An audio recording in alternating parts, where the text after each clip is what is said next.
बाद में आगे आएगा जिसके बारे में बताया जा रहा है चाइल्ड के बारे में, ना CHILD। चाइल्ड के बारे में क्या बता रहे हैं? CCL child in conflict with law. एक ऐसा बच्चा जो विधि के उल्लंघन की स्थिति में है, साहब अब उसने इसका किसी लॉ का इन्फ्रिंजमेंट किया या नहीं किया, कुछ लोग हैं। और एक है CCP child in need of care and protection. Child conflict with law के बारे में प्रोविजन कहाँ दे रखे हैं? JJB। इसके बारे में इंक्वायरी कौन करेगा? Juvenile justice board. इसके बारे में इंक्वायरी कौन करेगा? CWC child welfare committee. इनके कौन कौन से वो है चैप्टर? CCL का है 3, JJB है 4, CCP है 5 और CWC है 6। कितने चैप्टर हो गए? 1 2 3 4 5 6। तो ये चौथा है जो एक बार चेक करो तो, ये है क्या? चौथा है। बोर्ड का 3 है। हाँ, जस्टिस बोर्ड का ये बोर्ड के बारे में 3 में है और CCL प्रोसीडिंग है ना वो 4 में। JJB की तो ये मैंने सही नहीं लिखा है? देखा जाए तो सही है, पर है ना JJB के वो फॉर्मेशन के बारे में 3 में शायद कि वो कैसे बनेगा। हाँ। और हाँ, proceeding अच्छा, ये कैसे तो बनेगा। इंक्वायरी है ना JJB की पूरी? अच्छा ठीक है। JJB 3 और ये CCL की इंक्वायरी होगी 4 में, हाँ। CWC हो गया 5 और इसकी इंक्वायरी होगी 6। 4 और 3 7 चैप्टर हो गए। फिर हमने कहा था RAO रिहेबिलिटेशन। भाई चाइल्ड का रिहेबिलिटेशन भी तो करेंगे हम। अडॉप्शन भी किया जा रहा है और ऑफेंसेज है, अदर ऑफेंसेज है पॉक्सो के अलावा, offences against child. Chapter number 7 8 कितने चैप्टर हो गए? 10 चैप्टर पूरे। कितने सेक्शन टोटल? 112 सेक्शन। बहुत है कोई 112। तो कहानी पढ़ने वाले हैं वो हम पढ़ेंगे चैप्टर नंबर 4 की, जो सारी इंक्वायरी को बता रहा है JJB की कैसे हो रही कैसे नहीं। एक जनरल इंफॉर्मेशन अपन लोगों को पता है, प्रोविजंस क्या है ये भी हम लोगों ने पढ़ लिया। आज हम नोट्स ड्राफ्ट कर रहे हैं इसी के 4 के, है ना? लिखिए भाई।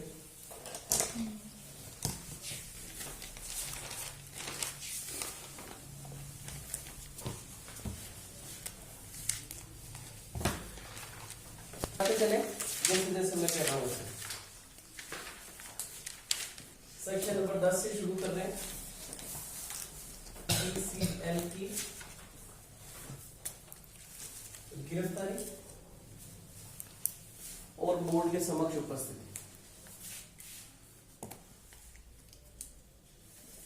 Before the board. CCL की गिरफ्तारी, CCL का मतलब है child in conflict with law. Board के समक्ष उपस्थिति। कौन कौन गिरफ्तार कर रहा है? जैसे गिरफ्तारी करने में 3 आदमी हैं, 1 2 3। कौन कौन है? पुलिस थाने का पुलिस ऑफिसर, केवल पुलिस ऑफिसर। दूसरा किशोर police unit, juvenile police unit, बाल कल्याण पुलिस अधिकारी, जुवेनाइल वेलफेयर पुलिस ऑफिसर। इन तीनों का पूरा लिखेंगे। पुलिस थाने का पुलिस अधिकारी है, किशोर पुलिस यूनिट है। लिखते चलो इनको छोड़ दो जल्दी बस। किशोर police unit, juvenile welfare police officer, किशोर कल्याण नहीं वो ऊपर वाला JPU, ये वो जुवेनाइल पुलिस यूनिट, पॉक्सो वाली। हाँ पॉक्सो में भी ऊपर इंफॉर्मेशन किसको कर रहे हैं?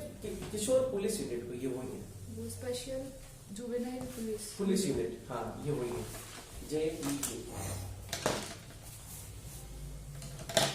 लिख दिया तीनों। ऐसे बच्चों को पकड़ने के बाद में इन तीनों आदमियों के द्वारा क्या किया जा रहा है साहब, इंफॉर्मेशन दी जा रही है। ये किसको इंफॉर्मेशन देंगे, पेरेंट्स। इंफॉर्मेशन देंगे सेक्शन नंबर 13 के फर्दरेंस में पेरेंट्स को दो अलग अलग तरह के आदमियों को इंफॉर्मेशन दी जा रही है। नंबर 1 सीसीएल माता पिता को, child in conflict with law के पेरेंट्स को, माता पिता को। क्या कहा जा रहा है कि सब बोर्ड के समक्ष इसको प्रोड्यूस किया जाएगा, बोर्ड के समक्ष, तो आप भी मौजूद हो जाओ। दूसरी इंफॉर्मेशन, प्रोबेशन ऑफिसर या जुवेनाइल वेलफेयर ऑफिसर को इंफॉर्मेशन दी जा रही है। इन्हीं के द्वारा क्या इंफॉर्मेशन दी जा रही है, सामाजिक इन्वेस्टिगेशन रिपोर्ट बनाओ, सोशल इन्वेस्टिगेशन रिपोर्ट बनानी है। किसके बारे में होगी, जो CCL के बारे में होगी। CCL के बारे में किन 3 बातों का हवाला होगा, मतलब कि जो सोशल इंफॉर्मेशन रिपोर्ट है वो उसके प्रीवियस कंडक्ट को बताएगा बच्चे को। दूसरा, फैमिली के बैकग्राउंड के बारे में बात चलेगी, फैमिली बैकग्राउंड। और तीसरा है अदर सर्कमस्टांसेस, जो है जिसमें ऑफेंस किया गया है। कितने समय के अंदर बनाने के लिए कहे जाएंगे इसको, 2 सप्ताह के भीतर, विद इन 2 वीक। ऐसी इंफॉर्मेशन दिए जाने के 2 सप्ताह के भीतर बोर्ड के समक्ष प्रोड्यूस करो। बोर्ड के सामने क्या लेकर आनी है, सोशल इंफॉर्मेशन नहीं, सोशल इन्वेस्टिगेशन रिपोर्ट।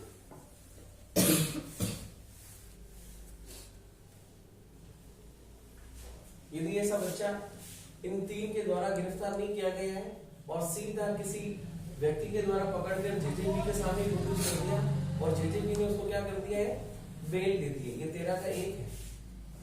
13 का 2 क्या कह रहा है, यदि जेबी ने उसे बेल दे दी है, कैसी स्थिति में, या तो पुलिस के सामने पुलिस प्रोड्यूस करेगा, या तो फिर कोई व्यक्ति भी प्रोड्यूस कर सकता है, वो खुद भी पहुंच सकता है। जेजेबी ने उसे बेल दे दी, तो ऐसी स्थिति में इनको इंफॉर्मेशन कौन देगा, ऐसी स्थिति में इनको इंफॉर्मेशन बोर्ड स्वयं देगा।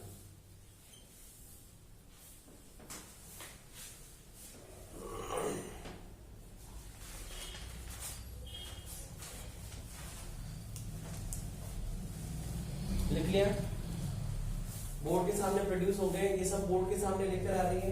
ये आदमी साहब धारा 12 का एग्जिस्टेंस क्या कह रहे हैं, जब बोर्ड के सामने CCL को प्रोड्यूस किया जाएगा, कौन से ऑफेंस में, इसको यहां पर। इसके बाद की कहानी है, यहां से शुरू करते हैं। In conflict with law, board के सामने प्रोड्यूस किया है, कौन से ऑफेंस में, आइदर वेलेबल ऑफेंस या नॉन वेलेबल ऑफेंस। किसके द्वारा प्रोड्यूस किया गया है, या तो पुलिस के द्वारा ये, और या फिर बोर्ड के समक्ष उपसंजात हुआ है, प्रोड्यूस बिफोर बोर्ड।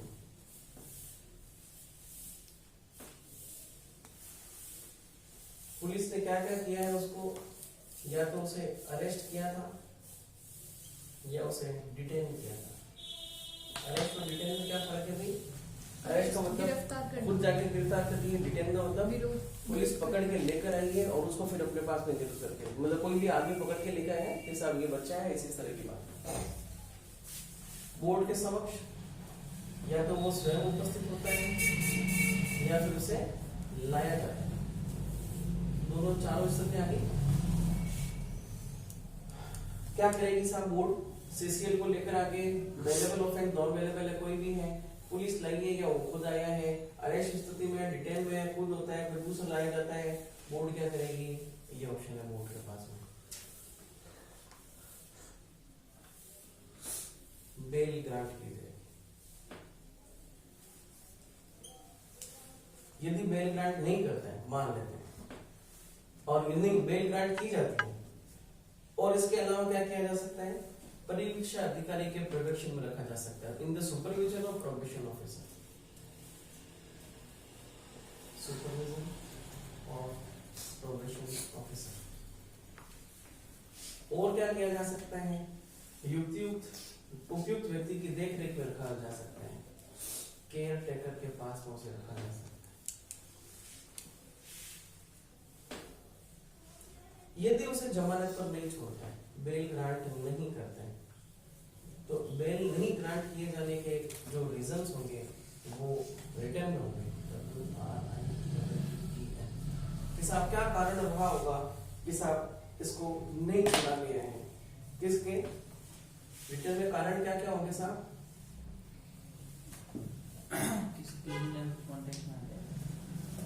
हाँ, मतलब वो कारण मैंने उसमें लिखेगा क्या क्या, एक तो लिखेगा इनकार के कारण और विनिश्चय लेने से संबंधित परिस्थितियों को अभिलिखित करेगा।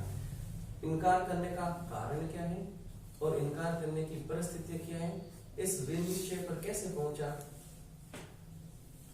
विनिश्चय पर कैसे पहुंचा, उस चीज को करेगा।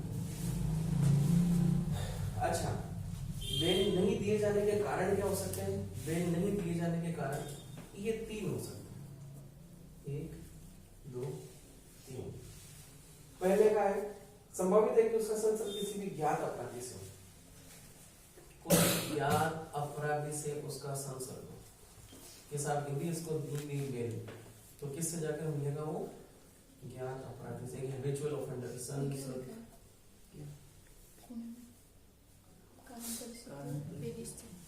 कारण और परिस्थिति की विनिश्चित को अभिलिखित करेगा, तुम्हें कारण दे। दूसरा क्या है, नैतिक, शारीरिक या मनोवैज्ञानिक रूप से। नैतिक का मतलब हो गया मोरल, और शारीरिक का मतलब हो गया फिजिकल, मनोवैज्ञानिक रूप से हो गया साइकोलॉजिकल। इन 3 तरह से क्या पड़ेगा, वो इन डेंजर में आ जाएगा, वो खतरे में आ जाएगा। हो सकता है कि ऐसी कोई परिस्थिति हो जाए। और या फिर तीसरी और अंतिम स्थिति है कि न्याय का उद्देश्य विफल हो जाए, जस्टिस डिलीवरी फेल हो जाए, फेलियर ऑफ जस्टिस।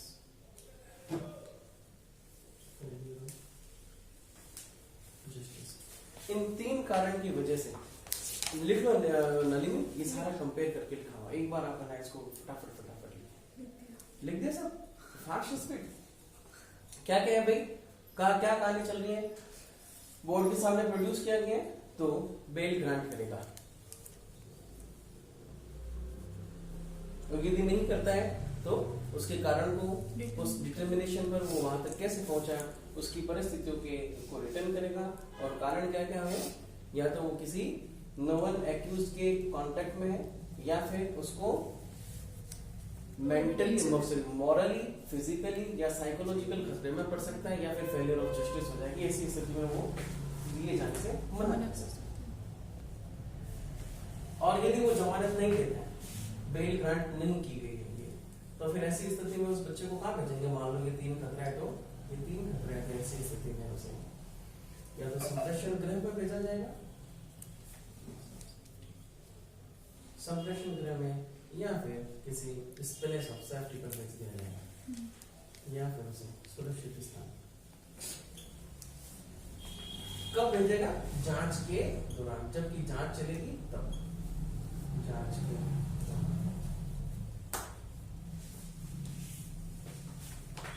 हुई कहानी। अब ये जांच सवाल है, इसी सवाल को आगे एक्सटेंड कर रहे हैं। जांच कहाँ कर रहे हैं? सेक्शन नंबर 14, ये रहा सेक्शन नंबर 14। सेक्शन नंबर 14 में क्या हो रही साहब? सीसीएल की बोर्ड के द्वारा जांच हो रही है, child in conflict with law की इंक्वायरी की जा रही है बोर्ड के द्वारा, है ना। सीसीएल की जांच बोर्ड के द्वारा।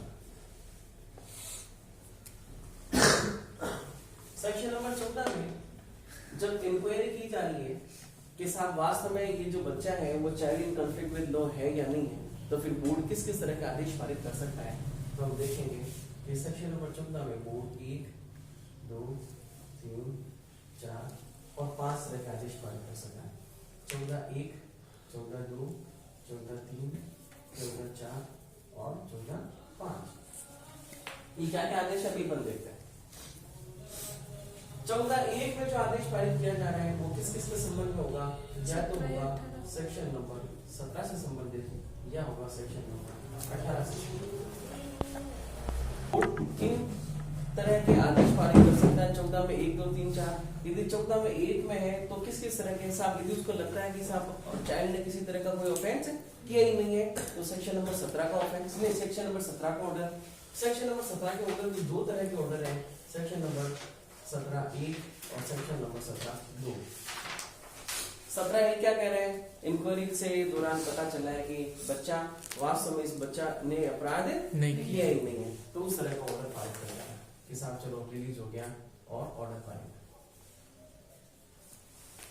कैसी स्थिति में? जब सीसीएल नहीं है, बोर्ड ने ये पाया है कि बच्चा सीसीएल नहीं है, तो क्या कर दिया? 17 1 का आदेश पारित कर दिया। यदि उसको लगता है कि साहब मतलब ना केवल बच्चा सीसीएल है बल्कि बच्चा तो एक ऐसा बच्चा है जो क्या है? सीसीपी है, child in care and protection. Need of care and protection. हाँ, child in need of care and protection है। यदि बच्चा इस तरह का है तब फिर क्या करेगी? समिति को भेज, ये बोर्ड इस मैटर को समिति को भेज देगी, CWC चाइल्ड वेलफेयर कमेटी।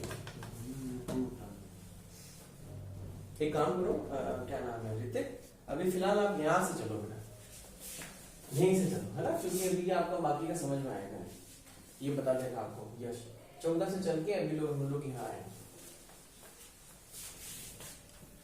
हो गया? क्या हुआ है? बोर्ड के द्वारा इंक्वायरी की जा रही है। बोर्ड यदि प्राइमा फेसिया ये पा रहा है कि साहब बच्चे ने वास्तव में ऑफेंस नहीं किया है तो सेक्शन नंबर 17 के 1 का आदेश दे देगा। बोर्ड को लगता है कि बच्चा सीसीपी है तो सेक्शन नंबर 17 के 2 का आदेश देके बच्चे को किसको रेफर कर देगा? कमेटी को, चाइल्ड वेलफेयर कमेटी। दूसरी कहानी सेक्शन नंबर 18 क्या लग रहा है? यदि उसे लगता है कि वास्तव में child in conflict of law है, विद लॉ है, तो क्या करेगा भैया? तो देखेगा कि साहब पाया जाता है अपराध किया है, या कहता है कि नहीं पाया जाता। नहीं पाया जाता तो 17 हो गया। जब पाया जा रहा है मतलब कि सीसीएल है तो फिर बोर्ड देखेगा वो कौन से ऑफेंस में सीसीएल है।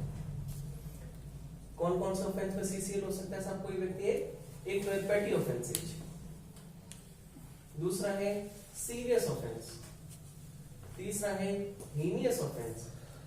हीनियस की स्पेलिंग HENIOUS।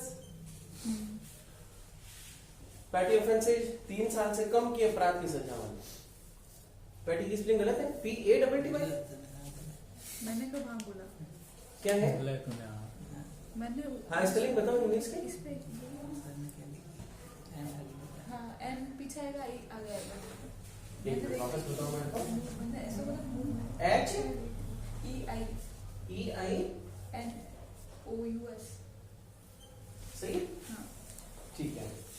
ऑफेंस बोर्ड के सामने जिस बच्चे को ले जाया जा रहा है तो बच्चा कौन सा ऑफेंस कर रहा है? या तो पैटी या सीरियस या हीनियस। पैटी ऑफेंस कौन सा है?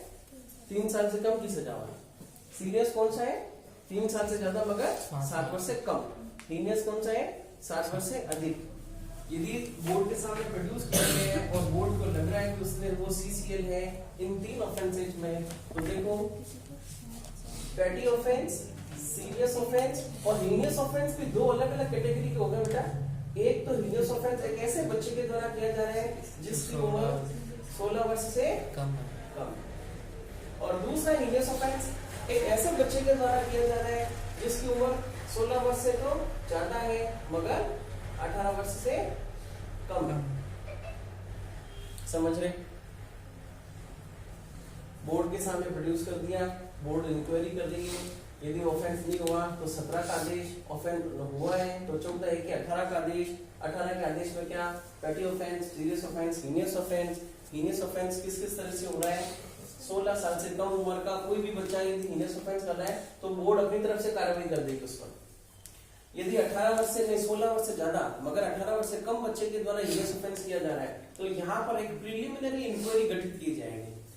क्या गठित की जाएगी?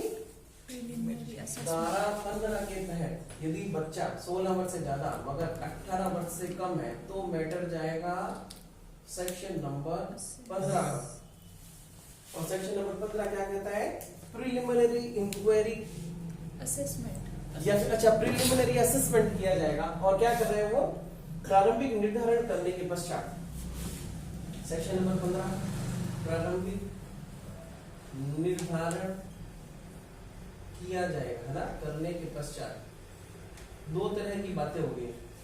या तो क्या करें वो बोर्ड स्वयं इस मैटर को खुद ही इंक्वायरी करें, या उसे लगता है कि बच्चा वास्तव में क्या है, इस तरह का जो ऑफेंस किया गया है वो क्रिमिनल इंटेंशन को रखते हुए और समझदारी की परिपूर्णता को पार करते हुए किया गया, तब फिर बोर्ड किसको भेज देगा वो मामला? चिल्ड्रन कोर्ट को भेज देगा। तो सेक्शन नंबर 15 में आ गया साहब।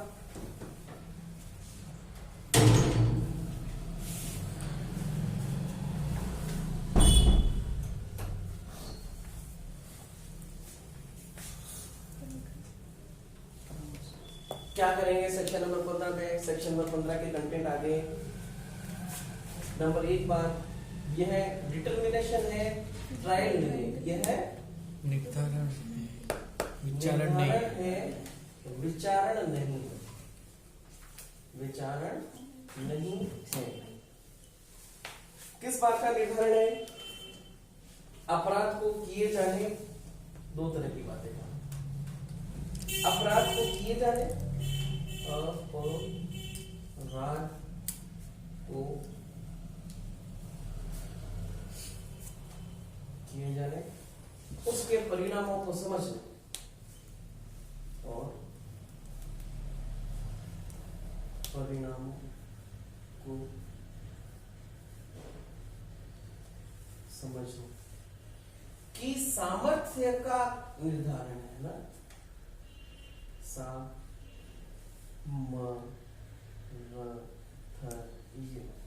की सामर्थ्य का निर्धारण है। डिटर्मिनेशन है उसकी एलिजिबिलिटी का, कि साहब वो अपराध जो किया जा रहा था, अपराध के परिणामों को समझने की उसकी समझ कितनी थी और किन किन आधारों पर होगा साहब। ये जो सामर्थ्य का निर्धारण है वो किन किन आधारों पर हो रहा है? ये इन 3 आधारों पर हो रहा है। यह है निर्धारण अपराध करने के लिए, यह है निर्धारण अपराध करने के लिए मानसिक व शारीरिक क्षमता, इसको ऐसे नहीं करते,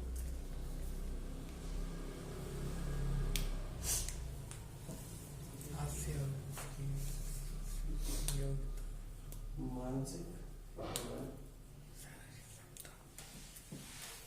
शारीरिक क्षमता का निर्धारण है।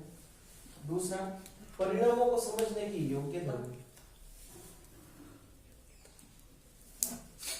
परिणामों को समझने की योग्यता। और तीसरा परिस्थिति की जिनमें अपराध किया गया है,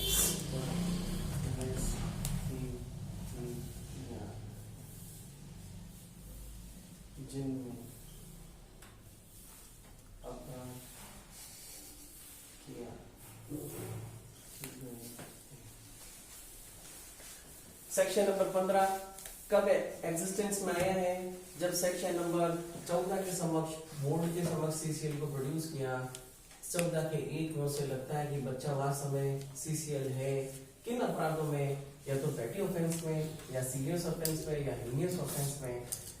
हीनियस ऑफेंस 2 तरह के अलग अलग बच्चों के द्वारा किया जाता है। 16 वर्ष से कम उम्र के बच्चे, 16 वर्ष से ज्यादा उम्र के बच्चे, मगर 18 वर्ष से कम उम्र के बच्चे।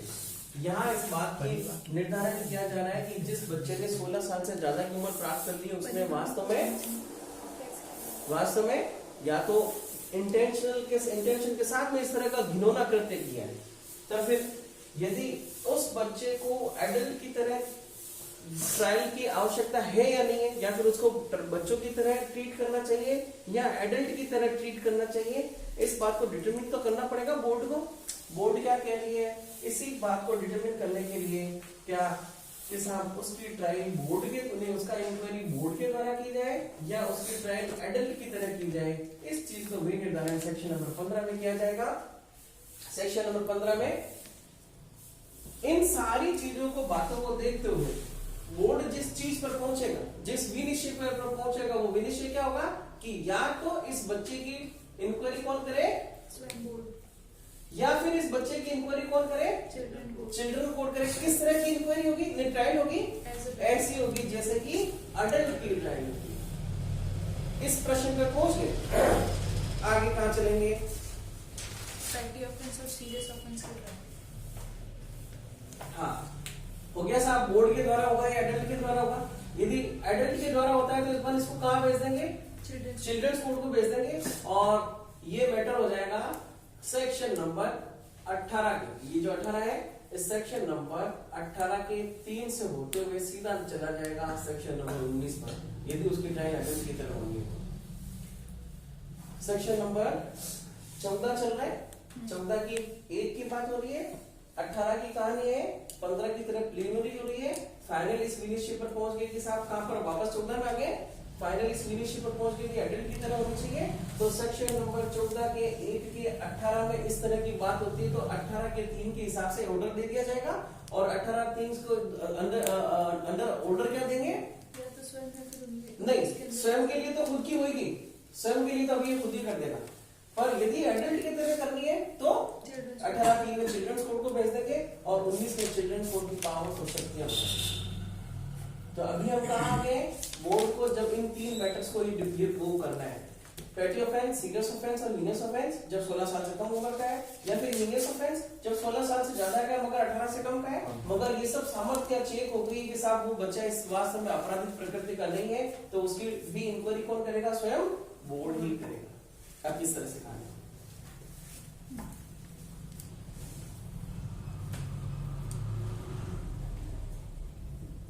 अब कहानी ऐसा, यदि बोर्ड स्वयं करता है तो बोर्ड किस तरह से निपटारा करेगा साहब, समन मामले के संबंधित प्रक्रिया का अनुसरण करते हुए। सीआरपीसी में समन मामले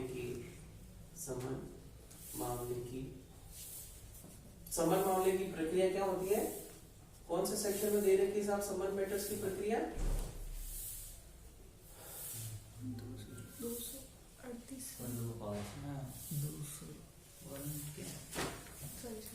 245 सेक्शन नंबर 251 से 259, फिर 260 से 265 है संक्षिप्त। इस प्रक्रिया का अनुसरण करते हुए मामले का इंक्वायरी की जाएगी, समन मामला प्रक्रिया का अनुसरण किया जाएगा।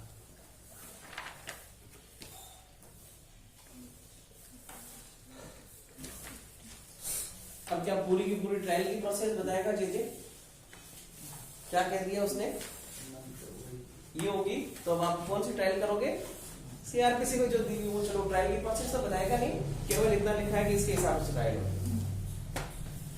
समझ में आ रही है कहानी, बोर्ड के सामने पुलिस ने प्रोड्यूस किया है, बोर्ड ने इस बात का बात बैठे हैं कि साहब इसका ये अपराधी है, मतलब child in conflict with law है या नहीं है, यदि है तो फिर क्या कहानी, और यदि नहीं है तो फिर क्या कहानी, नहीं है तो 17A की कहानी, यदि है तो 18 की कहानी। 18 में इस तरह की बात को चलते हुए आगे आएंगे, ये सारा सेक्शन खत्म हो गए। अब 14 का 2 क्या कह रहा है, ये वापस ये रहा 14 का 2, 14 का 2 और 14 का 4 ये दोनों आपस में इंटरलिंक सेक्शन है, 14 का 3 एक इंडिपेंडेंट सेक्शन है। क्या कहता है वो देखो, सेक्शन नंबर 14 की बात चल रही है यहाँ, सेक्शन नंबर 14 की 14(2) और सेक्शन नंबर 14 का 14(3) क्या कह रहा है 14(2), बालक को पहली बार पेश किए जाने के भीतर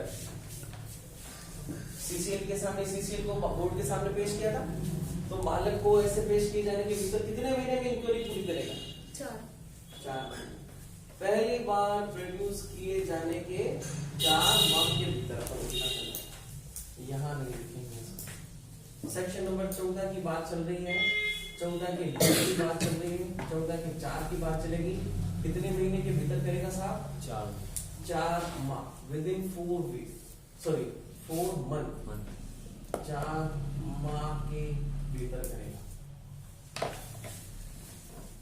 अच्छा, यदि 4 माह से ज्यादा की और जरूरत पड़ रही है तो 2 महीने। अधिकतम 2 महीने तक लिखित कारण के साथ में उसको एक्सटेंड कर सकता है ना। बोर्ड के द्वारा अधिकतम 2 महीने ज्यादा तक की विस्तारित की जाएगी, जिसके कारण लेखबद्ध किए जाएंगे। तो कितनी हो जाएगी? अधिकतम 4 प्लस 2, अधिकतम 6 महीने तक। 4 के सेक्शन नंबर 14 के 3 में क्या लिखा हुआ? छोटा 14 का वो ऑफेंसेस का बताया हुआ है। छोटे चौदह का तो उसमें वो इसका हिसाब 4 के 3 में सर नहीं होती। छोटा ऑफेंस मतलब छोटे अपराध है तो वो वाला तो खत्म माना जाएगा। जो खत्म होना है। लिखा हुआ है यदि धारा 15 के तहत ये रहा 15, क्या डिटर्मिनेशन करना है कि साहब ये वाला जो बात उसको डिटरमाइन करनी है, ये कितनी बार में पेश की जाएगी? पेश करने के 3 मास के भीतर। अच्छा, भाई ये जो 18 के बाद में ये जो कार्यवाही हो रही है, ये भी तो उसको देखनी पड़ेगी ना। बच्चा यहाँ से याद हो जाएगा, बच्चा तो सीधा यही आएगा। और यहाँ जब मैं 14 के सामने प्रोड्यूस कर रहा हूँ तो सबसे पहले ये देखेगा कि साहब 15 के प्रोविजन तो उसको लागू हो रहे हैं नहीं हो रहे, तो 15 की कहानी को कितने समय में खत्म करेगा वो? 3 महीने के भीतर। 14 ये सेक्शन नंबर 14 का 2, 14 का 1 हो गया, 14 का 2 हो गया, 14 का 3 हो गया। अब 14 का 4 क्या कह रहा है? इसी को आगे बढ़ाएंगे अपन। ये 14 का 4 क्या कह रहे हैं कि साहब ये जो 4 महीने की अवधि थी, इस अवधि को अपन मैक्सिमम एक्सटेंड करेंगे, 2 महीने हो तो 6 महीने होगी। तो 6 महीने के अंदर भी यदि इंक्वायरी डिटरमिन नहीं हो पाती है, अनिर्धारित रहती है, तो ऐसी स्थिति में क्या होगा साहब? ऑफेंस कितने तरह के? 3 तरह के। एक तो है छोटे, एक है घोर अपराध मतलब सीरियस ऑफेंस, एक है जघन्य अपराध, हीनियस ऑफेंस है। तो यदि इस टाइम पीरियड के अंदर ये छोटे ऑफेंसेस की इंक्वायरी पूरी नहीं होती है तो कार्यवाही क्या समझ ली जाएगी? समाप्त है साहब। अब इसके आगे कार्यवाही नहीं बढ़ाओगे। Maximum to maximum time period आपके पास 4 + 2 है इज इक्वल टू 6 मंथ है। 2 ऐसे एक्सटेंड किए जाने के 2 माह के बाद में भी वो अनिर्णायक रहती है तो कार्यवाही क्या हो जाएगी? छोटे अपराध में समाप्त हो जाएगी, खत्म हो जाएगी। मैंने समाप्त लिख दिया यहाँ पर लिखना समाप्त एंड हो जाएगी। पेश किया गया है 4 महीने के भीतर इंक्वायरी पूरी नहीं हुई, उसके आगे 2 महीने उन्होंने रिटर्न में लेखबद्ध कारण लिख दिया, फिर भी वो पूरी नहीं हुई, मगर फिर भी उन बच्चे के विरुद्ध क्या करनी है? वह इंक्वायरी पूरी करनी है। तो फिर अब इसी बोर्ड को घोर मतलब सीरियस ऑफेंसेस में और हीनियस ऑफेंस में किससे परमिशन लेनी पड़ेगी? सीजीएम और सीएम। इन दोनों स्थिति में या तो चीफ जुडिशियल मैजिस्ट्रेट या फिर चीफ जुडिशियल मेट्रोपॉलिटन मैजिस्ट्रेट। अब ये चीफ जुडिशियल मैजिस्ट्रेट और चीफ जुडिशियल मेट्रोपॉलिटन मैजिस्ट्रेट अलग अलग क्यों है? भाई बोर्ड भी तो अलग अलग जगह गठित होगी, हो सकता है महानगर में हो, तो महानगर में जो होगा वो प्रिंसिपल जज साहब होंगे, मैजिस्ट्रेट होंगे, वो कौन होंगे? महानगर मैजिस्ट्रेट होंगे, महानगर मैजिस्ट्रेट। और फिर उसकी जो बोर्ड होगी तो वो किससे इनको बोल लेगा? सीएमएम से लेगा, चीफ मेट्रोपॉलिटन मैजिस्ट्रेट से लेगा।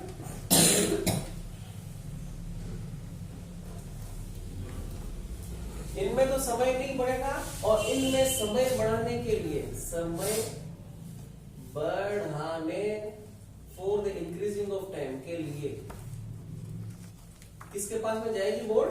सीजीएम या सीजीएमएम के पास। यदि वो लिख कर दे देता है कि साहब ठीक है आगे बढ़ाओ तो फिर बढ़ जाएगी। तो क्या क्या पढ़ लिया हमने? 14(1), 14(2), 14(3), 14(4), 14(5). क्या कहता है 14(5)? अगर जांच के दौरान जांच खत्म नहीं होती तो उसको 15 का 5 क्या कह रहे हैं? दुर्व्यवहार जांच के दौरान वो रिजु और त्वरित इंक्वायरी के लिए क्या क्या प्रयास करेगा? मतलब एक तो ट्रांसपेरेंसी होगी पूरी की पूरी, पार्शियलिटी का क्या मतलब होता है? पारदर्शिता। पार्शियलिटी का मतलब बिल्कुल फेयर ट्रायल। फेयर ट्रायल है ना। पार्शियलिटी नहीं होनी चाहिए, ट्रांसपेरेंसी होनी चाहिए। इन सभी चीजों के लिए क्या क्या प्रोसीजर करेगा इसी 14 में, ये 14 का 5 आ रहा है। क्या क्या करेगा साहब? बच्चे के साथ में कोई दुर्व्यवहार नहीं हो, दुर्व्यवहार नहीं हो, और यदि दुर्व्यवहार होता है तो उसके लिए क्या प्रयास करेगा? वो सुधारात्मक रिफॉर्मेटिव एक्शंस काम में लेगा। दूसरा कौन सा माहौल बना के रखेगा? वो बाल हितैषी माहौल बना के रखेगा। तीसरा, यदि कोई छोटे ऑफेंस है, इस तरह के छोटे ऑफेंस है, उसको लग रहा है ये ना छोटे ऑफेंस, मतलब जिसको पेटी ऑफेंस कर रहे हैं, तो छोटे ऑफेंस में कौन सी प्रक्रिया का करेगा निर्धारण? वो संक्षिप्त प्रक्रिया, जो कि सीआरपीसी में बता रखी है, संक्षिप्त प्रक्रिया का अनुसरण करेगा। और संक्षिप्त प्रक्रिया सीआरपीसी में क्या बता रखी है साहब? 260 से 265 सभी ट्रायल करेगा, फटाफट निपटेगा। यदि ऑफेंस कौन सा है? घोर ऑफेंस है, तो इसमें कौन से मामले को निपटा रहेगा? संबंध मामलों की तरह उसको विचारण करेगा। तीसरा, यदि ऑफेंस कौन से है? जघन्य। जघन्य ऑफेंस जैसे आएगा तो क्या बात चलेगी? एक तो 16 साल से कम और एक 16 साल से ज्यादा मगर 18 साल से कम। तो ये आगे दोनों बातें। यदि जघन्य ऑफेंस है, एक तो है 16 वर्ष से कम, एक है 16 वर्ष से ज्यादा मगर 18 वर्ष से कम। तो 16 वर्ष से कम है तो फिर उसके लिए स्ट्रिक्ट नियम है, इंक्वायरी कौन करेगा? बोर्ड ही करेगा ना। तो इसके लिए भी कौन सा प्रोसीजर फॉलो किया जाएगा? यही समन मामले वाला प्रोसीजर फॉलो किया जाएगा। और 16 से लेकर 18 में क्या स्थिति रहेगी? जघन्य ऑफेंस है, 16 से 18 का है, तो फिर पहले किसकी इंक्वायरी बैठेगी? सेक्शन नंबर 15 की। और अंत में विनिश्चित क्या करता है? वो खुद के द्वारा ट्रायल करना है, या तो खुद के द्वारा ट्रायल की जाएगी, ये या तो स्वयं बोर्ड के द्वारा, और या फिर किसके द्वारा? चाइल्ड कोर्ट के द्वारा। तो स्वयं बोर्ड के द्वारा जो कार्यवाही की जा रही है वो कहां से निकल कर आ रही है? ये देखो, ये जो बात थी ना, ये अपने लिखी थी, ये सेक्शन नंबर 14 से 1 के 18 के, इसमें जाकर यहाँ जाकर 15 का विनिश्चय करने के बाद में क्या हुआ? बोर्ड खुद ट्रायल करेगी। तो फिर कौन सी ट्रायल होगी? संबंध मामले की प्रक्रिया, जो कि सीआरपीसी से सेक्शन 251 से 259 तक दे रखी है। और ये जो निशान में निकाल के लेकर आ रहा हूं, देख लेना मैं कहां लेकर जा रहा हूं उसको।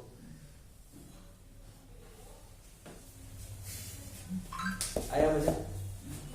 करो घुमाओ तीरे, कहां घुमाते हो? ये भी खुद ही घूम जाए।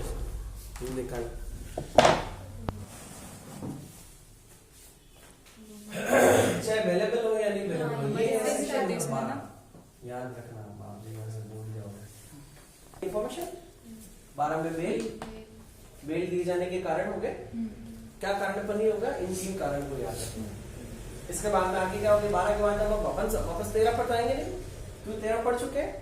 अब क्या होगा? 12 से कहानी चलेगी 14 पर इंक्वायरी। इंक्वायरी कौन कर रहा है? बोर्ड। किन किन बातों की करेगा? कि साहब बच्चा वास्तव में child in conflict with law है या नहीं।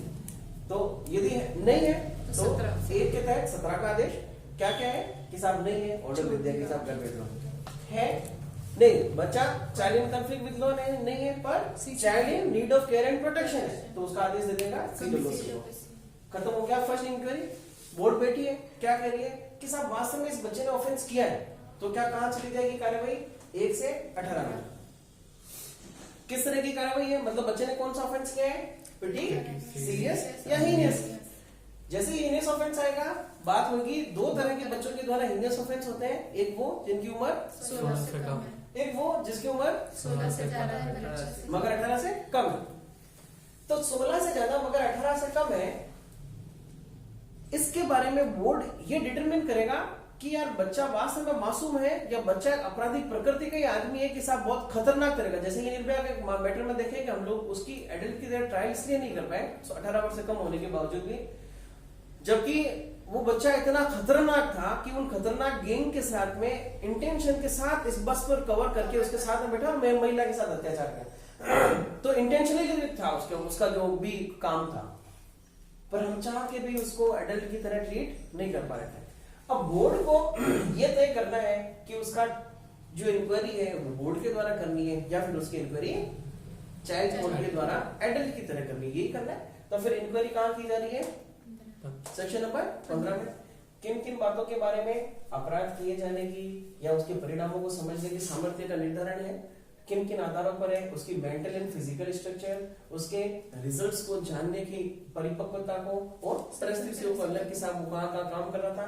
यदि वो ये बात समझ लेता है कि बच्चा वास्तव में मासूम था और इसका इस तरह का काम करने का कोई क्रिमिनल इंटेंशन नहीं था, तो फिर बोर्ड क्या कहेगी? स्वयं कर लीजिए कि साहब नहीं, इसकी जो इंक्वायरी है जो बोर्ड के द्वारा की जाएगी, एडल्ट की तरह इंक्वायरी करने की इसकी आवश्यकता नहीं है। और जो कोई भी आदमी जिसकी एडल्ट की नहीं, जो कोई भी बच्चा है जिसकी ट्रायल बोर्ड नहीं किशोर की तरह चलती है, तो उसका बेनिफिट क्या है?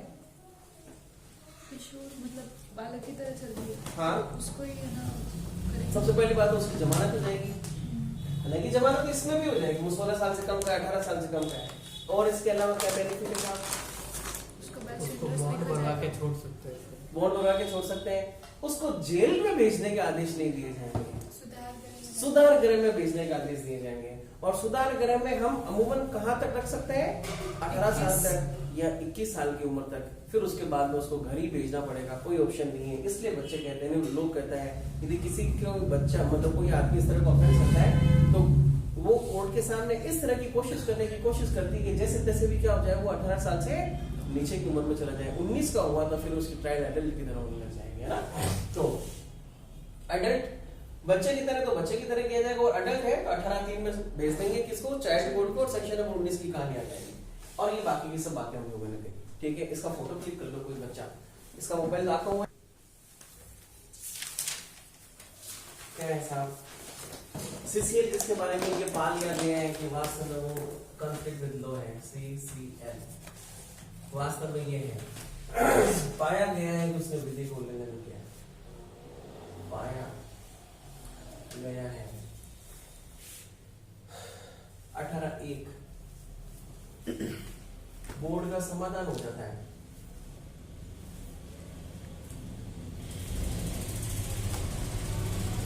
क्या समाधान है साहब? कि साहब या तो उसने क्या किया है, छोटा अपराध किया है, या घोर अपराध किया है, या उसने जघन्य अपराध किया।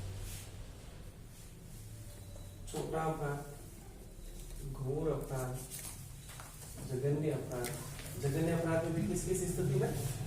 इन दोनों स्थितियों में, जबकि 16 साल से कम है, जबकि 16 साल से ज्यादा मगर 18 वर्ष से कम का, इन दोनों स्थितियों को शामिल करते हुए। अच्छा, क्या इनकी भी इंक्वायरी बोर्ड खुद कर सकते हैं? 16 साल से ज्यादा मगर 18 साल से कम की इंक्वायरी बोर्ड कर सकता है जनाब? कब करेगा जी कुछ दीपक? 16 वर्ष से कम है। 16 साल से ज्यादा मगर 18 साल से कम है, ऐसे व्यक्ति की इंक्वायरी हीनियस ऑफेंस में बोर्ड कर सकता है। कब कर सकता है? जब सर उसको लगे कि जो कौन से सेक्शन में दिए गए प्रावधान को फुलफिल करने के बाद उसको लगेगा? 15 के सेक्शन नंबर 15 में प्रिलिमिनरी असेसमेंट किए जाने के बाद उसे लगता है कि इसकी इंक्वायरी में ही करूंगा, तो इन चिन्हित चीजों में समाधान हो जाता है, वो सीसीएल है, विधि का उल्लंघन किया है।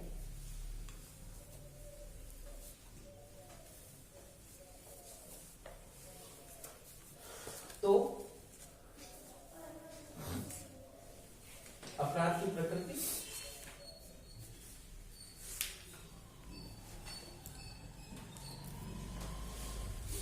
परिस्थितियां जो सामाजिक अन्वेषण रिपोर्ट में बताइए, परिस्थितियां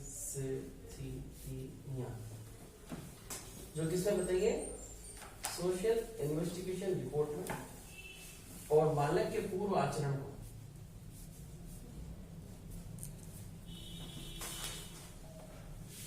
ध्यान में रखें, या फिर इन 3 बातों के आधार पर क्या क्या करेगा? मतलब सेक्शन नंबर 14 से जब इंक्वायरी की जा रही है और जब वो अंतिम रूप से पा रहा है कि इसने ये किया, तो 14 से अपन 18 में आगे क्या क्या आदेश दे सकता है, ये सब लिखा हुआ है ना, ऐसा ही है। उपदेश या प्रदर्शन। आज के बाद में मत करना भाई, ध्यान रखना। सामूहिक परामर्श क्या होता है? सामूहिक परामर्श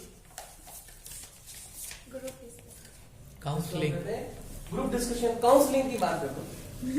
सामुदायिक सेवा, सामुदायिक सेवा में कहाँ योगदान देता है साहब उसका? मान लो हम सभी लोग मिलकर कोई एनजीओ चला रहे हैं या कोई सोशल वर्कर का हमारा कोई एक ग्रुप है, उनके साथ में उसको अटैच कर दिया और उसको ऐसा कहा जा रहा है कि आज के बाद में आप इनके साथ में रहते हुए सोसाइटी का रिफॉर्म करने का काम। जुर्माना, सदाचरण की परिवीक्षा,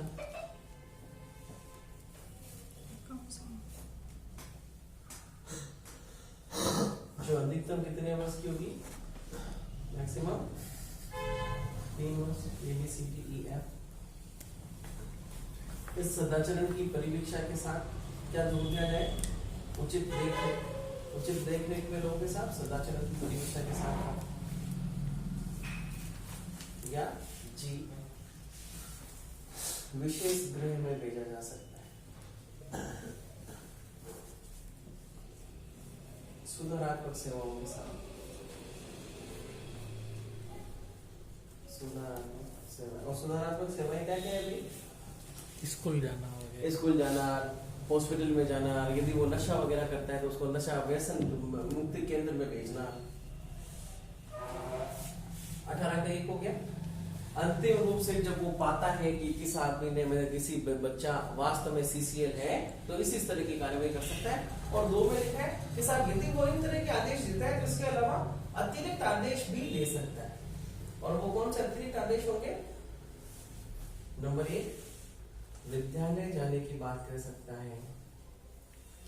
नंबर 2, व्यावसायिक सेंटर, व्यावसायिक सेंटर, चिकित्सा केंद्र में हाजिरी दे सकता है कि साहब किसी की बीमारी हो या फिर कुछ हो तो चिकित्सा केंद्र में हाजिरी दिए जाने का आदेश दे सकता है। या फिर किसी जगह विशेष पर हाजिर और गैर हाजिर होने के आदेश दे सकता है। हाजिर या गैर हाजिर। अब जगह विशेष का मतलब क्या हुआ कि एक बच्चा था जो गुब्बा खेलता। गुब्बा क्या होता है? सट्टा। जोधपुर में इसी सट्टे को गुब्बा कहते हैं। तो फिर वो बोर्ड उसको क्या आदेश देगी कि आज के बाद वो सेंटर पर नहीं जाएगा, ध्यान रख लेना। किसी जगह विशेष पर हाजिर या जगह विशेष पर गैर हाजिर होने के आदेश दे सकता है। या व्यसन मुक्ति कार्यक्रम में भाग लेने का आदेश। व्यसन मुक्ति, नशा मुक्ति केंद्र नहीं होता, व्यसन मुक्ति केंद्र में हाजिर होने का आदेश दे सकता है। और इसके अलावा 18(3) क्या कहता है कि साहब यदि उसको लगता है कि वास्तव में बच्चा CCL है, प्रीलिमिनरी इंक्वायरी करने के बाद, प्रीलिमिनरी असेसमेंट करने के बाद इसको कहाँ भेज देगा? चाइल्ड कोर्ट को भेज देगा, जिस पर कौन सी कार्रवाई लग जाएगी? 19।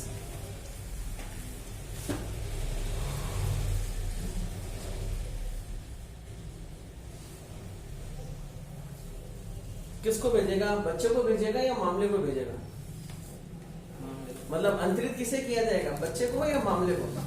इस मैटर को, इस मामले को बच्चे को अंतरित कर दिया जाएगा। सॉरी, चाइल्ड कोर्ट को, मामले को अंतरित किया जाएगा कब? यदि उसे लगे कि उसकी विचारण वयस्क की भांति होना चाहिए। वयस्क की तरह होना आवश्यक है। तो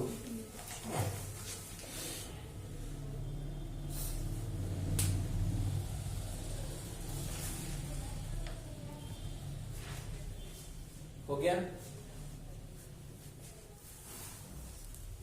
सेक्शन नंबर 18 भी खत्म।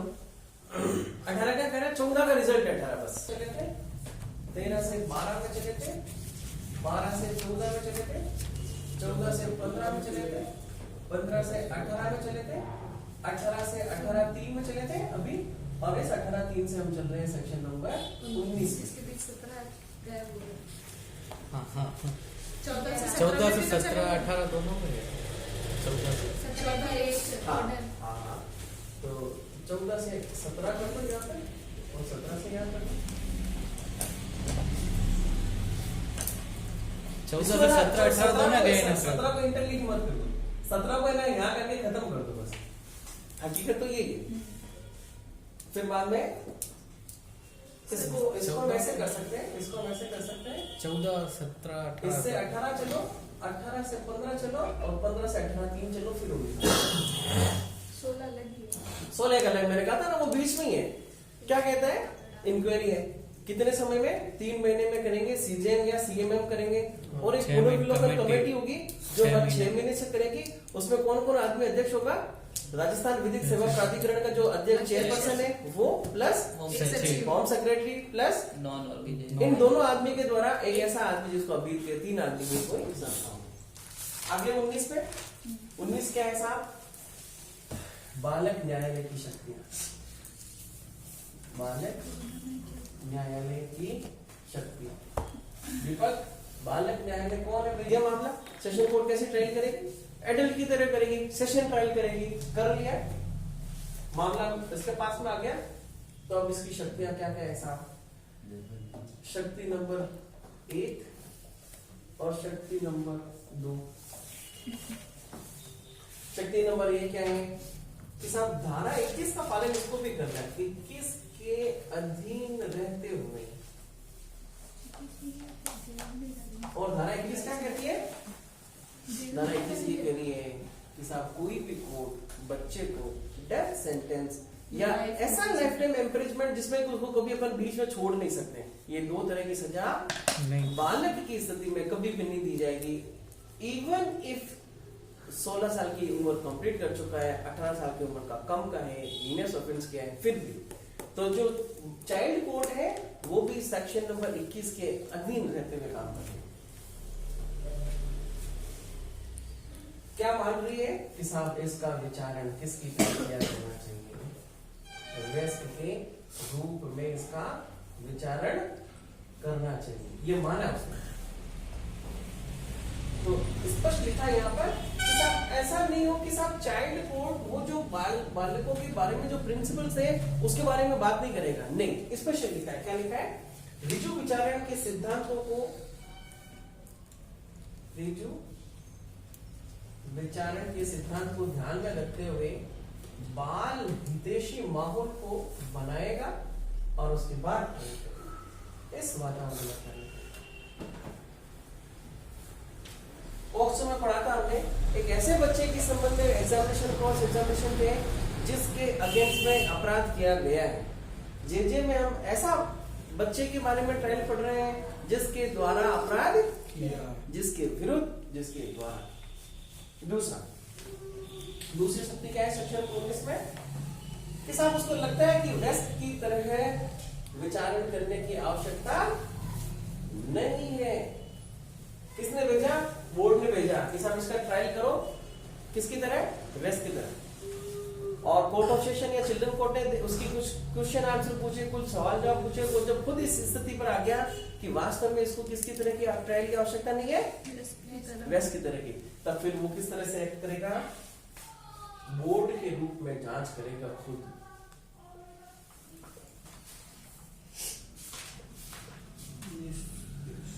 अब जब ये बोर्ड के रूप में जांच करेगा तो कौन से ट्रायल को फॉलो कर रहे थे? समन मैटर्स में दिए गए प्रक्रिया का अनुसरण करेगा और इसके बाद धारा 18 का अंतिम आदेश पालेगा।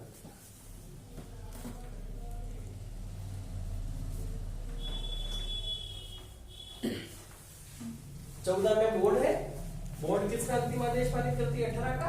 और जब वो 19 में बालक कोर्ट को इस तरह का विचार करते हुए कि इसको अडल्ट की तरह की ट्रायल की आवश्यकता नहीं है, तो बोर्ड के रूप में काम करेगा और 18 का अंतिम आदेश पारित करेगा। इन दोनों स्थितियों में क्या किया जाएगा? 19 के 2 में रिहेबिलिटेशन के प्रावधानों को ध्यान में रखा जाएगा। बच्चे के पुनर्वासन की स्थिति को ध्यान में रखा जाएगा, पुनर्वास को ध्यान में।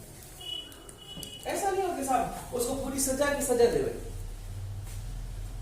अच्छा, ये जो प्रोविजन है जिसमें वो एडल्ट की तरह ट्रायल कर रहे हैं, और इस तरह की ट्रायल करने के बाद बच्चे की उम्र जो अभी child in conflict with law है, जिसको कि अंतिम रूप से पा लिया गया है, क्या कहेगा? एक बात तो ये कहेगा कि साहब जब तक, अच्छा 21 वर्ष से कम की उम्र के बच्चे को अपन जेल में वैसे भी नहीं रख सकते, तो मान लेते हैं कि ये 5 साल की सजा दे देता है उसको, मान लेते हैं 5 साल की सजा, आज वो 19 साल का है, तो 19 साल की सजा में वो कब तक उसमें रहेगा? बाल सुधार गृह में कब तक रहेगा? 21 साल तक।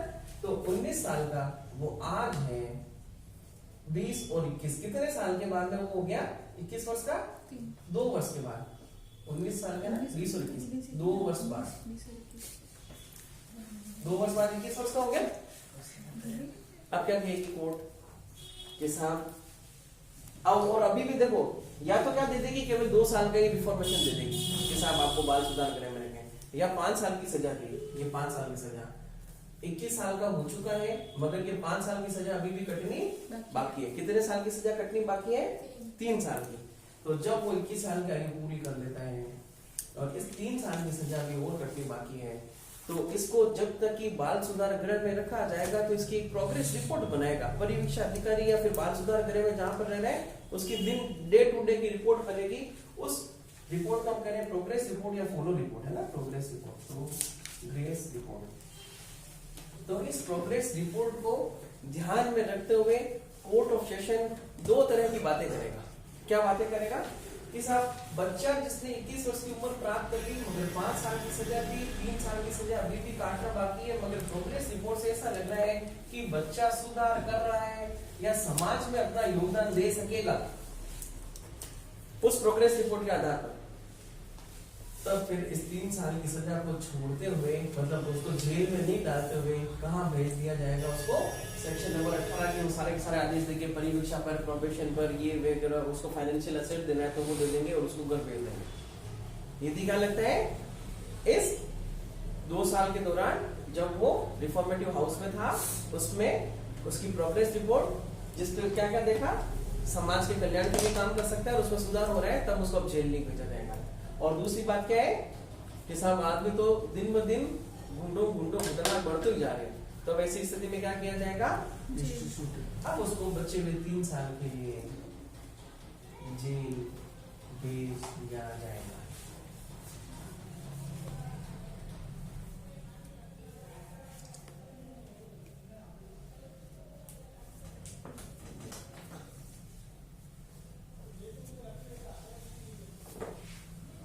ये वाली कहानी कहाँ लिखी हुई? ये वाली कहानी 19-3 में लिखी है। अब मैं उसको थोड़ा सा पास कर रहा हूँ। क्या कहना 19-3? 21 वर्ष की आयु प्राप्त होने तक, 21 वर्ष प्राप्त होने तक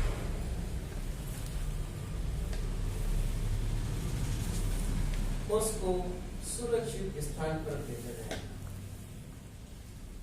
सुरक्षित स्थान। उसके पश्चात तत्पश्चात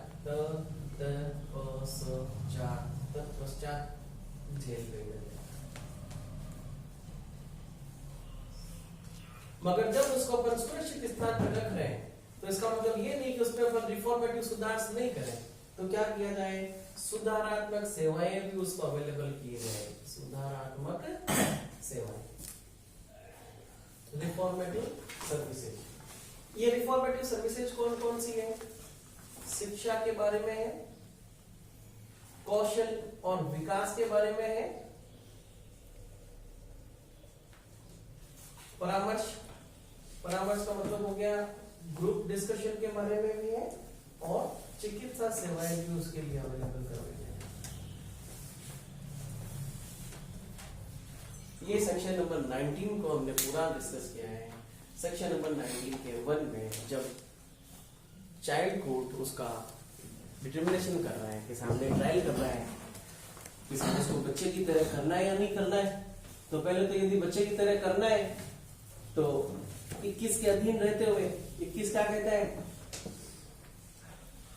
उसको डेथ सेंटेंस और लाइफ टाइम इम्प्रिजमेंट नहीं देगी, वैस के रूप में विचारण हो जाएगा रिजु विचारण की और उन सिद्धांतों को सबको ध्यान में रखेगा और ये बात हो जाएगी। यदि बोर्ड की तरह करना है तो बोर्ड की तरह कर देगा। 19(2) कहता है कि साहब रीएबिलिशन के प्रोविजन को वो ध्यान में रखेगा कि साहब इस बच्चे को इस तरह से एस्टैब्लिश किया जाए कि वो समाज में अपनी जगह प्राप्त कर सके और उसके द्वारा किए गए ऑफेंस को जहां तक हो सके उसको कोशिश करेगी साहब जेल में नहीं डाले। हटाओ इसको, फोटो क्लिक कर लो। सेक्शन नंबर 20 पे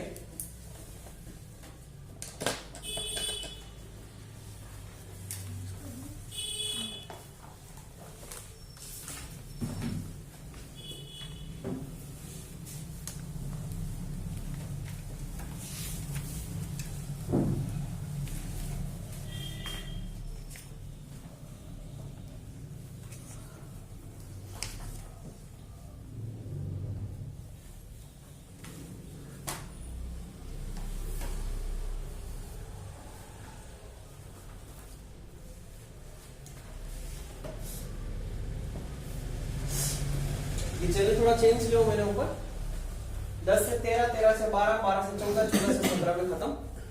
14 से गया 15 में, 15 के बाद में 18 के टोटल हो गया, ये खत्म।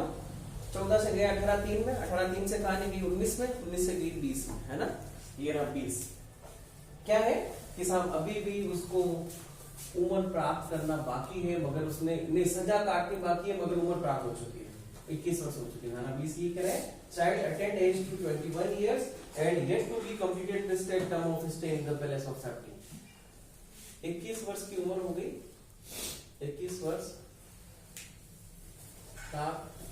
कर ली, मगर अवधि जिस अवधि के लिए उसको रोका गया अवधि अभी पूरी करना बाकी है।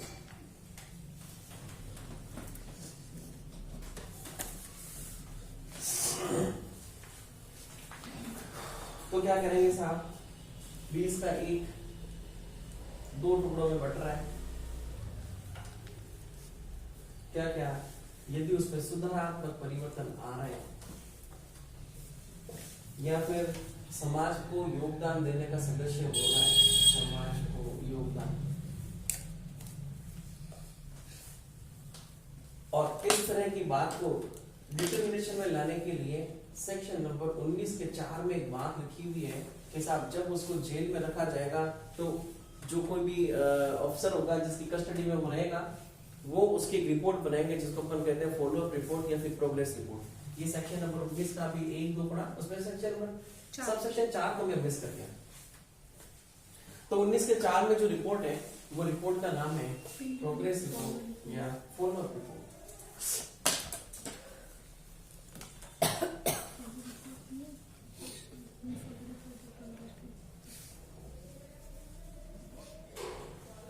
प्रोग्रेस रिपोर्ट या फॉलो अप रिपोर्ट ध्यान में रखना है, इस बात को ध्यान में रखते हुए 20(2) क्या कह रहे हैं। बिंदु नंबर 1, बिंदु नंबर 2, बालक को शर्तों के अधीन छोड़े जाने का निश्चय किया जा सकता है। शर्त बालक छोड़ा जा सकता है या फिर शेष अवधि के लिए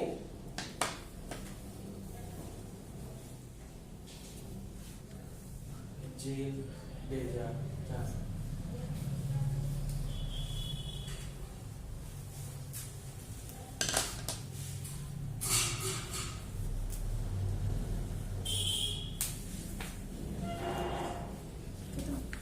इसके अलावा क्या है, चाहे बोर्ड हो चाहे चाइल्ड कोर्ट हो, इन सारी चीजों को ध्यान में, जब ये सारी प्रोसीडिंग की जा रही है तो इन 3 बातों का ध्यान रखेगी। कौन कौन सी बातें हैं? सेक्शन नंबर 21, सेक्शन 22 और सेक्शन 23। 21 क्या कहता है, कौन सी सजा नहीं होगी बच्चे को? डेथ सेंटेंस या लाइफ टाइम इम्प्रिजनमेंट। कौन सा? जिसमें कि उसको कभी भी छोड़ा नहीं जाएगा। ऐसा नहीं लिखेगा कि अंतिम उम्र तक वो ना यहाँ पर रहेगा। हाँ, यदि उसमें रिफॉर्मेटिव प्रोसेस आए हैं या फिर समाज में योगदान करने वाली बात है तो फिर उसको छोड़ा भी जा सकता है। दूसरा, सीआरपीसी का chapter number 8, chapter 8 of CrPC. क्या कहता है अभी चैप्टर 8 ऑफ सीआरपीसी? वो बॉन्ड वगैरह बनवाते हैं ना। सेक्शन नंबर 106 से 124 चॉइस ये वाले प्रोविजंस चाइल्ड पर लागू नहीं होंगे। आप किसी बच्चे को बॉन्ड भरवा रहे हो, बॉन्ड भराने का मतलब आप कंसेंट दिलवा रहे हो उससे कि साहब मैं सहमति देता हूँ कि आज के बाद ऐसा नहीं काम करूंगा, और वो सहमति देने में सक्षम ही नहीं है, तो फिर चैप्टर नंबर 8 के प्रोविजन उसके ऊपर लागू नहीं होंगे। 23 क्या कहता है? No joint trial proceeding. Trial को शब्द इस्तेमाल नहीं करता बेटा। No joint proceeding. No joint proceeding का मतलब किसी भी चाइल्ड की प्रोसीडिंग किसी भी एडल्ट के साथ में नहीं की जाएगी, चाहे वो सेशन स्पेशल कोर्ट के लिए हो या फिर दो तरह के बच्चों को एक साथ एक की जो आदमी है वो चाइल्ड नहीं है, तो फिर उस वक्त उसकी प्रोसीडिंग जॉइंट प्रोसीडिंग नहीं होगी, एक साथ संयुक्त विचारण नहीं होगा। क्लियर है? आगे सेक्शन नंबर 24। ये क्वेश्चन मुझे थोड़ा इंपॉर्टेंट लगता है भाई। देखो ये क्या कह रहा है? ये कह रहा है कि साहब मान लो किसी बच्चे को ये किया गया है कि साहब या तो बोर्ड के द्वारा या फिर चाइल्ड कोर्ट के द्वारा फाइनल सीसीएल डिक्लेयर कर दिया, और वो कितने ऊपर का था? 18 साल का या 16 साल का या 17 साल का, जैसा कैसा भी रहा, ठीक है, वो सीसीएल हो गया, सीसीएल हो गया, इंफॉर्मेटिव सुधार है उसमें। और जब वो 25 साल का हुआ या 28 साल का हुआ, उसने ग्रेजुएशन के एग्जाम पार कर लिए और वो पब्लिक सर्विस कमीशन की या फिर सिविल सर्विसेज के एग्जाम की तैयारी कर रही है। सिविल सर्विसेज के एग्जाम में लिखा हुआ है कि वो कोई भी व्यक्ति जो किसी अपराध में दोष सिद्ध हुआ है वो ऐसे एग्जाम का फॉर्म नहीं भर सकता।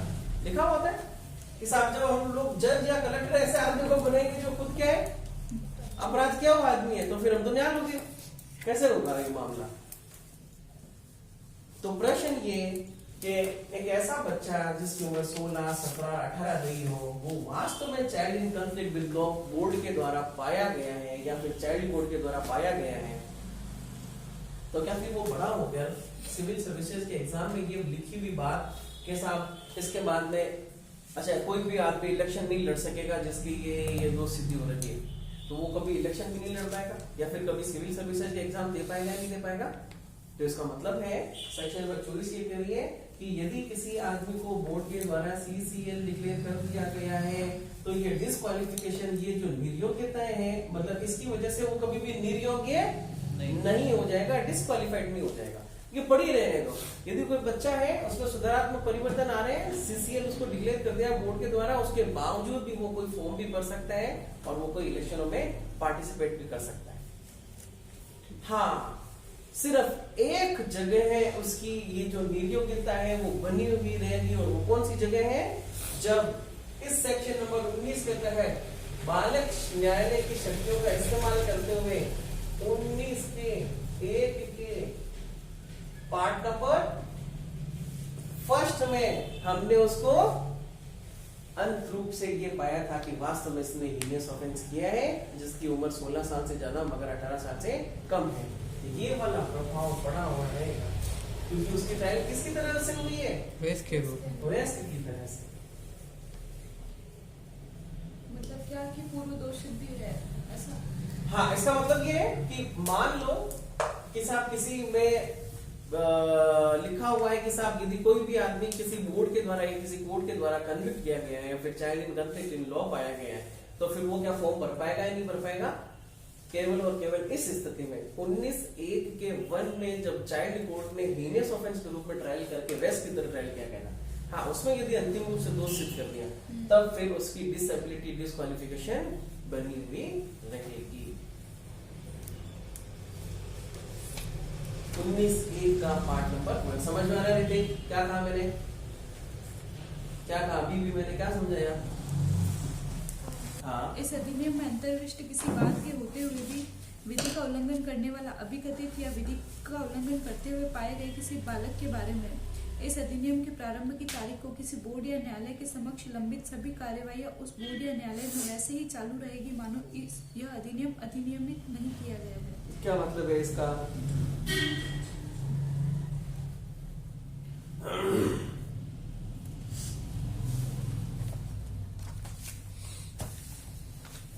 मतलब पहले जो प्रोसीडिंग चल रही थी ना तो वो वैसे ही चलती रहेगी। वो इस अधिनियम के हिसाब से नहीं। नहीं चलेगी। इसका मतलब है कि इस एक्ट का इफेक्ट बाद से रेट्रोस्पेक्टिव इफेक्ट रहेगा या नहीं रहेगा? नहीं रहेगा, नहीं रहेगा, बाद से, पहले से नहीं है।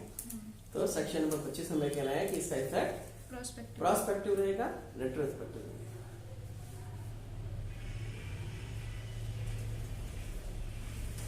भाई इसीलिए तो अपन लोगों ने जो निर्भया का मामला था उस निर्भया मैटर में भूतलक्षी प्रभाव नहीं होगा, भविष्यलक्षी प्रभाव होगा। ये एक्ट आ जाने के बाद में भी हम उसको ये जेजे एक्ट वाली ट्रायल उसको नहीं, स्पेशल कोर्ट वाली ट्रायल हम उसको नहीं करवा पाए।